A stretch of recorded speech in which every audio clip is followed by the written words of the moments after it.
Alors que je travaillais tard dans mon bureau, l'étrange sensation d'être observé s'immisçait dans mes pensées. Un frisson parcourut mon échine lorsque je distinguai une silhouette dans l'ombre, à peine visible dans le reflet de la fenêtre.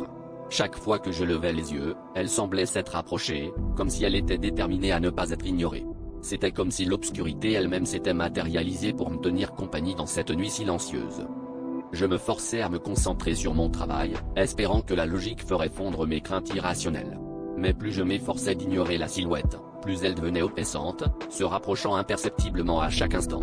Mon cœur battait de plus en plus fort, résonnant avec l'écho lointain de pas feutrés. Le tic-tac de l'horloge était le seul son à briser le silence pesant, rendant l'atmosphère encore plus surnaturelle.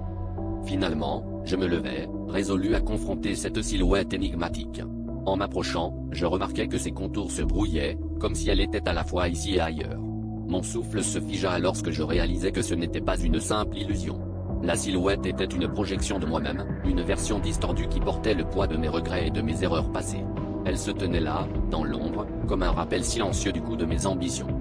À cet instant, la silhouette disparut, me laissant seul avec la prise de conscience que je ne pouvais plus ignorer.